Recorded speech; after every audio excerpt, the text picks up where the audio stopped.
3 brand new Centurion cards. This means that all 3 themes have received 3 power-ups. Make sure you guys smash the living crap out of that subscribe button so you guys do not miss out on more awesome content. Awaken further Centurion power. And I'm not gonna lie, I figured we were gonna get another level 12 because you don't just crater Calamity out of nowhere out here and just expect the community to pick up, the pieces out here. But I do want to point out something. Well, our Enhanco vision here doesn't appear to be the absolute best. Let's enhance down here, shall we? If you do take note of over here in this art right here, I don't recognize this person whatsoever. I believe that we actually have another female that's probably going to be on the opposite side of the lore here that is conjuring up this other, Centurion. So if I had to guess, as of, your storyline detail here, I bet Centurion's going to get another card. Much like Labyrinth is still missing another one of its pieces. Whoever this is going to probably be involved in some part of the lore up here of, the manifestation of this armor, as you can see. Definitely interesting, though, to say the least, for what, we're kind of expecting out here. So let's shift on back here. All right, so an arrival appears. So the first thing that we've got here is going to be our level 8. And this is going to be the Centurion Gargoyle's Way. Ooh, I'm actually digging that name. It's actually really cool. So this is a level 8 Dark Dragon. It's not a machine? I mean, okay. 2,000 attack with 3,000 defense. You can only use the first, second, and third effects of this card's name once per turn. So we can send one face-up Centurion card we control to the graveyard to special summon this card from the hand. Also, you cannot special summon Centurion Gargoyle 2 for the rest of this turn. Have to send a face-up you control to the graveyard.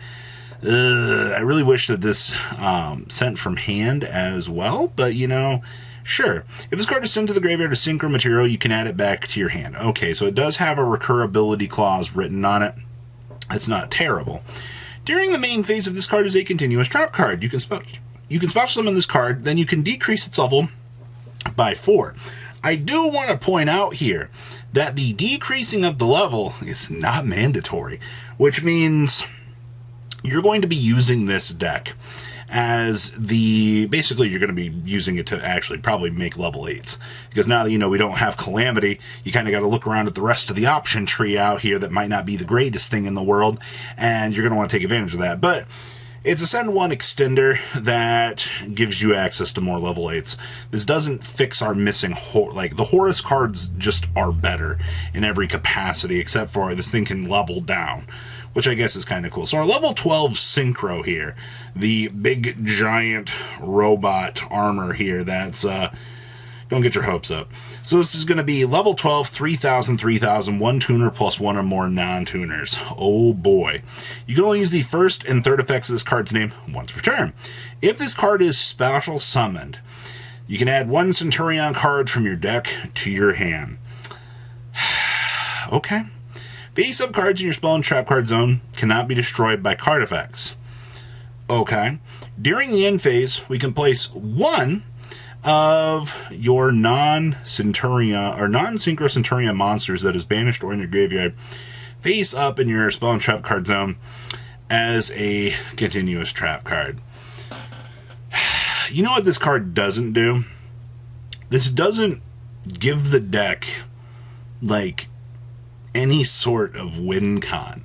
Calamity at least allowed I'm not going to say Calamity was the best thing for this deck, but Calamity let you blink the turn no matter what it did, and then you could get the game back to your turn. I feel I don't see a reason as to why we're going to make this, because we would just make the Crimson Dragon most scenarios, and then just roll on into, the other 2 power level 12 dragons out there. We needed something that facilitated actually being a negate for this deck that we actually gave a crap about making. And, oh boy, adding more Centurion stuff. The biggest thing I'm looking at this point is I'm about to overlay these 2 level 12s together that are so easy to make, and then make this rank 12 that isn't going to be good. Is there any good rank 12s that require 2 materials? Because I swear I'm pretty sure they all require some crazy amount of them. Maybe we can rank up into a numeronious rank 13 card or something to save this archetype. Next up is the Wake Up Centurions. We got a quick play spell card going on back here. So you can only use the first and second effects of this card's name once per turn. So if we have a face-up monster card in your spell and trap card zone, we can declare a level 4 or 8. Special summon 1 Centurion token with that level, but it cannot be used as fusion or link material. Whew. So they do want this deck to be able to exceed summon. But too bad we can't do that with the token because, you know, the game state rules say that we can't do that. So, alright, there was no point in including that deniability clause on there. Enjoy synchroing with your token you're making. During your main phase, we can banish this card from your graveyard. So 1 Centurion card from your deck to the graveyard, except for Wake Up Centurion. Doesn't this mills Emmet, right? Like, that's the whole purpose of this. Like, you go ahead and you make your token, you've got a free stepping stone. I also want to point out here that as long as you have a face-up monster in your spell and trap card zone, does that count Crystal Beast? Because, like, can we play this stupid thing in Crystal Beast to make a token? Like, is that a thing? Can we do that?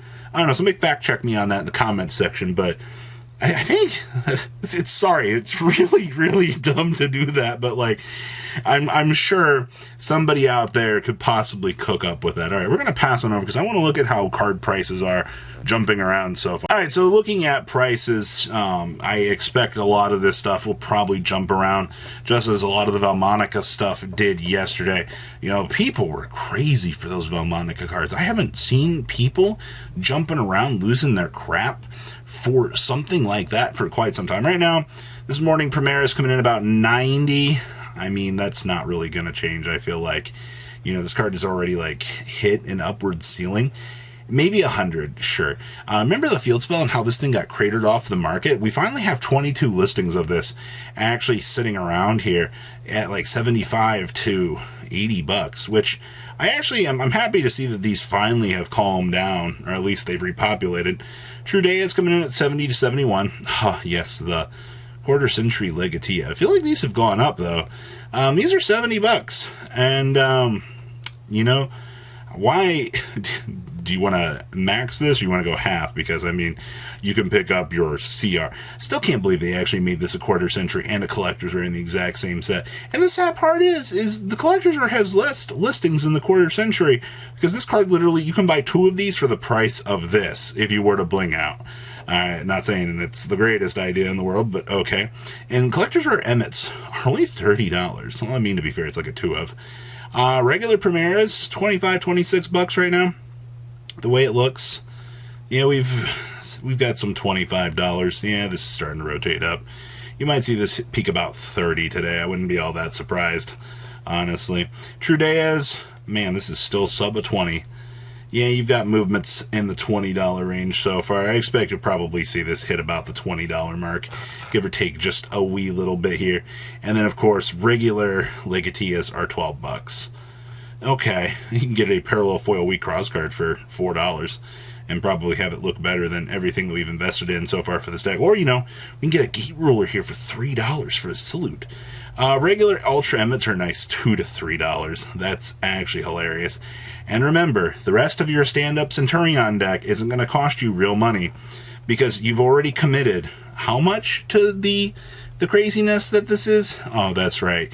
You had 4 ultra rares in the set, of which 2 of them, Emblem and the Primera, were actually valued. Speaking of Emblem, I didn't see Emblem back here. Let's jump on back here and see. You know, box of the set, if you were to want to open this just to see what you could get, they're $74 a piece. That's crazy to actually think about out here, that you have that much value. And emblems are already jumping up to about, wow, $29. Are you kidding me? Emblems are 30. Man, you can't even pick up a core out here to, like, have crazy, like, this is so expensive. Yeehaw. Well, that is today's Centurion hype. Well, You guys have a good rest of your day, alright? Peace out. Patrons! Thank you! Ah!